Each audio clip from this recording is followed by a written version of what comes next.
ಎಲ್ಲರಿಗೂ ನಮಸ್ತೆ. ನನ್ನ ಹೆಸರು ರಚನಾ ಅಂತ. ಗುರುಗಳು ಕೊಟ್ಟಿರೋ ಹೆಸರು ಅದು. ನಾನು ಹುಟ್ಟಿದ ಹೆಸರು ಭುವನೇಶ್ವರಿ ಅಂತ. ಈಗ ಒಂದು 7 ಇಯರ್ಸ್ ಹಿಂದೆ ಗುರುಗಳ ಹತ್ರ ಕನ್ಸಲ್ಟೇಷನ್ ತೊಗೊಂಡು ಬಂದಿದ್ದೆ. ಆಗ ಸ್ವಲ್ಪ ನನ್ನ ಲೈಫಲ್ಲಿ ತುಂಬ ಅಪ್ಸ್ ಆ್ಯಂಡ್ ಡೌನ್ಸ್ ಜಾಸ್ತಿ ಇತ್ತು, ಸ್ಟ್ರಗಲ್ ತುಂಬ ಇತ್ತು. ಅದು ಯಾಕೆ ಇದೆ ಅಂತ ಹೆಸರಿಂದನೇ ಅದು ಜಾಸ್ತಿ ಆ ನೆಗೆಟಿವ್ ವೈಬ್ರೇಷನ್ ಬರ್ತಿದೆ ಅಂತ ಹೇಳಿ ಆ ಮೂಮೆಂಟಲ್ಲಿ ಅವ್ರು ನನ್ನ ನೇಮ್ ಚೇಂಜ್ ಮಾಡಿದ್ರು, ಮಕ್ಕಳದು ಚೇಂಜ್ ಮಾಡಿದ್ರು.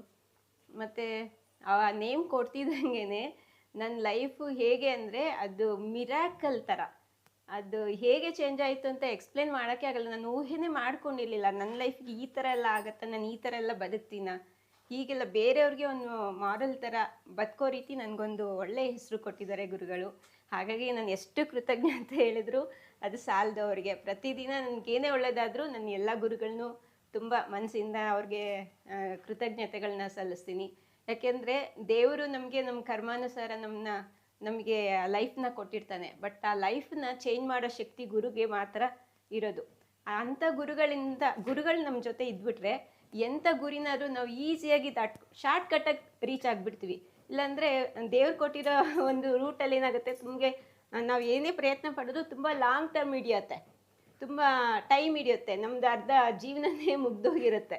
ಆದರೆ ಗುರು ಅಂತ ನಮ್ಮ ಲೈಫಲ್ಲಿ ಒಂದು ಶಕ್ತಿ ರೂಪದಲ್ಲಿ ಅವ್ರು ಬಂದಾಗ ನಮ್ಮ ಜೀವನನ ಒಂದು ಶಾರ್ಟ್ ಕಟ್ಟಲ್ಲಿ ಆದಷ್ಟು ಬೇಗ ನಾವು ಗುರಿ ಮುಟ್ಟಿ ಬೇರೆಯವ್ರಿಗೂ ಒಂದು ಆದರ್ಶ ವ್ಯಕ್ತಿಯಾಗಿ ನಾವು ನಿಲ್ಲೋ ರೀತಿ ಅವ್ರು ನಮ್ಮನ್ನು ಸೃಷ್ಟಿ ಮಾಡ್ತಾರೆ.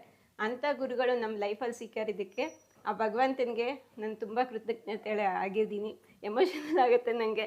ಯಾಕೆಂದರೆ ಅವರು ಒಂದು ವ್ಯಕ್ತಿ ಅಲ್ಲ, ನಮಗೆಲ್ಲ ಒಂದು ಶಕ್ತಿಯಾಗಿ ನಿಂತಿದ್ದಾರೆ.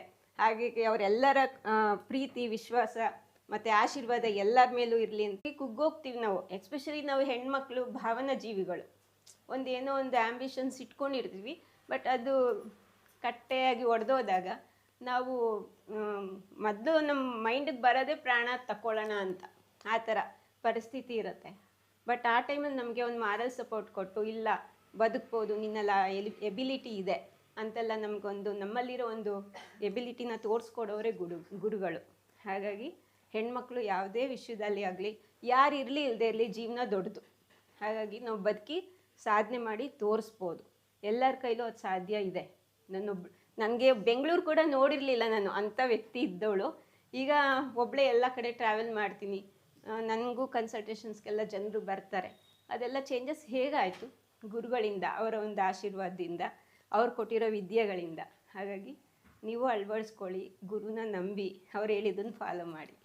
ಅದೇ ಮೇಡಮ್ ಹೇಳಿದರು, ನನಗೆ ತಿಂಗಳಿಗೆ 2 ಲಕ್ಷ ನನಗೆ ಅಮೌಂಟ್ ಬರಬೇಕು ಆ ಥರ ಎಲ್ಲ ಹೇಳಿದ್ರಲ್ಲ. ಸೇಮ್ ನಾನು ಅದೇ ಥರ ಮ್ಯಾನಿಫೆಸ್ಟ್ ಮಾಡಿಕೊಂಡು ಬಿಟ್ಬಿಟ್ಟಿದ್ದೆ ಯೂನಿವರ್ಸ್ಗೆ. ನನಗೂ ತಿಂಗಳಿಗೆ 2 ಲಕ್ಷ ರೂಪಾಯಿ ಬರಬೇಕು ಅಂತ. ನನ್ನ ಮಗಳಿಗೆ ಈಗ ಪ್ಲೇಸ್ಮೆಂಟ್ ಆಗಿದೆ. ನಾನು ಮಾಡ್ಕೊಂಡಿದ್ದು, ನೀವು 6 ಪೋರ್ಟಲ್ ಬಂತಲ್ಲ ಗುರುಗಳೇ, ಹಂಗೆ ಮಾಡ್ಕೊಂಡಿದ್ದು. ಅವಳಿಗೀಗ ಪ್ಲೇಸ್ಮೆಂಟ್ ಆಗಿದೆ. ಸ್ಟಾರ್ಟಿಂಗೇ 1.5 ಲಕ್ಷ ಸ್ಯಾಲ್ರಿ, ಮಗನಿಗೆ 80,000 ಸ್ಯಾಲ್ರಿ ಅವನಿಗೆ. ಅಂದರೆ 2 ಲಕ್ಷಕ್ಕಿಂತ ಜಾಸ್ತಿನೇ. ಜೊತೆಗೆ ನಂದು ಅರ್ನಿಂಗ್ ಎಲ್ಲ ಆದರೆ ನಿಯರ್ ಮಂತ್ಲಿ ನನಗೆ ಒಂದು 3 ಲ್ಯಾಕ್ವರೆಗೂ ಅರ್ನಿಂಗ್ ಆಗುತ್ತೆ. ಆ ಥರ ನನಗೀಗ ಯೂನಿವರ್ಸ್ಗೆ ಅದು ಗುರುಗಳು ಹೇಳಿದ್ದು ಒಂದೊಂದು ಅಕ್ಷರನೂ ಕೂಡ ಸತ್ಯ. ಅವ್ರು ಹೇಳಿದ ರೂಟಲ್ಲಿ ನಾವು ಹೋಗ್ಬೇಕಷ್ಟೇ.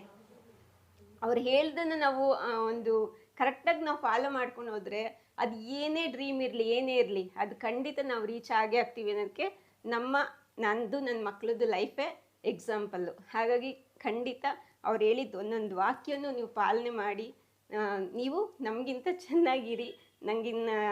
ನನಗಿಂತ ನೀವೆಲ್ಲ ಎಲ್ಲರೂ ಚೆನ್ನಾಗಿದ್ದರೆ ಅವ್ರ ಶಿಷ್ಯರಾಗಿ ನಮಗೂ ಸಾರ್ಥಕ, ಅವ್ರಿಗೂ ಒಂದು ಗೌರವ, ಅವ್ರಿಗೂ ಒಂದು ಹೆಮ್ಮೆ. ಅಷ್ಟೇ ಹೇಳಿ ನನ್ನ ಮಾತು ಮುಗಿಸ್ತೀನಿ.